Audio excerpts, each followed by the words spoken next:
Question क्या discuss कर रहा है? क्वेश्चन ये कह रहा है कि डर्किम की थ्योरी प्रेजेंट टाइम में रिलेवेंट है कि नहीं। क्वेश्चन यही है।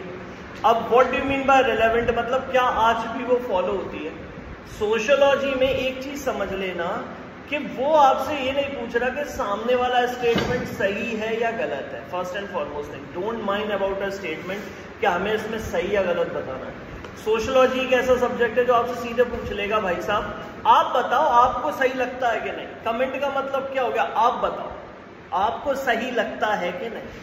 सही लगता है तो कौन से पॉइंट्स हैं और गलत लगे तो कौन से पॉइंट्स हैं। तो पहला क्वेश्चन लिखा है, explain whether Durkheim theory of division of labour is relevant in the present time concept. UPSC CSC mains 2021 में पूछा गया क्वेश्चन है, 2021। Now what question arises. तो पहला क्वेश्चन में ही आंसर है, वो आपसे पूछ रहा कमेंट करो, तो आप कमेंट बताओ सही है या गलत है। आपने कहा बिल्कुल सही है, तो पहला हमने उसके कमेंट का वही आंसर दे दिया।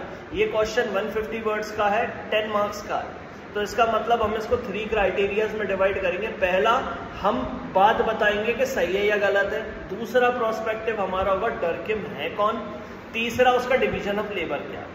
तो ये उसका इंट्रोडक्शन हो गया, डिवीजन ऑफ लेबर का इंट्रोडक्शन हो गया। अब आपने ऊपर कोई बात कही थी, ऊपर क्या कहा था? हाँ ये रिलेवेंट है आज प्रेजेंट टाइम में, यानी ये लागू होता है, तो अब उसको जस्टिफाई करना है। तो ये 3 स्टेटमेंट है, बड़ा सिंपल सा है। पहले स्टेटमेंट को हाँ या ना कहो। ये बाकी का जो GS1 GS2 GS3 GS4 उस जैसा नहीं है कि आपको सटीक ही लिखना है। मनोवैज्ञानिक टाइप का सब्जेक्ट है सोशियोलॉजी। आप सोशल इंडिविजुअल हो, आप समाज का एक आधार हो। आपके मुताबिक आप क्या समझते हो? सोचो, मैं तो कहता हूं रिलेवेंट है ही नहीं है। ये क्यों नहीं है? आज के टाइम में जब डिवीजन ऑफ लेबर बनाया था तो हमने पढ़ा था, उसने डिवीजन ऑफ लेबर 2 पार्ट्स में डिवाइड किया था। पहला कौन सा था? मैकेनिकल सॉलिडेरिटी, जिसमें क्या था? पुराने लोग इच्छा शक्ति, आपस रिलेशन और सोशल कॉन्ट्रास्ट में एक साथ रहते हैं। दूसरा क्या है बॉस? Organic solidarity. इसमें क्या था कि लोगों ने बड़े काम को छोटे छोटे में कर लिया, लेकिन मतलब जो लोगों के बीच में है ना, वो आज भी लोगों को बांधता है। सोचो मतलब क्या होता है? मतलब वही है जो समाज में हमें एक दूसरे से है। या कोई ये पूछे कि भाई साहब समाज में वो कौन सी चीज है जो एक दूसरे को बांधती है, तो डर्किम कहेगा भाई साहब मतलब है। बिना मतलब के तो आज कोई आदमी कुत्ते को रोटी नहीं डालता है, तो तुमसे क्या रिलेशन रखेगा? तो आज मतलब है हमें एक लोगों को बांधता है, लेकिन गलत है। क्यों गलत है? मैं नहीं मानता इस स्टेटमेंट को। तो क्यों नहीं मानते? इसी के चक्कर में डिस्क्रिमिनेशन है, भेदभाव है कि नहीं है?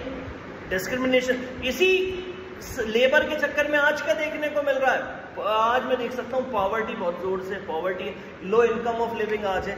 जो बेचारा पहले एक आदमी 10 काम करके जीविका चलाता था, आज 10 आदमी तो कहीं ना कहीं नौकरियां खत्म खा गया कि नहीं करा? गरीबी, भुखमरी, अनएजुकेटेड, करप्शन, सब इसी के कारण है भाई साहब, है कि नहीं है? मेरे अकॉर्डिंग तो जितना है, अगर मेरे सटीक पॉइंट्स हैं तो मैं इस आंसर को अपने हिसाब से कन्वर्ट कर सकता हूँ। तो सोशियोलॉजी का डायसो पूरा ऐसा है, वो आपसे ये नहीं पूछेगा सही है या गलत है, वो पूछेगा कमेंट आप बताओ। तो आपने क्या बोल दिया? नहीं भाई सब सही। तो this you have to keep in mind while writing sociology answers. समझ गए?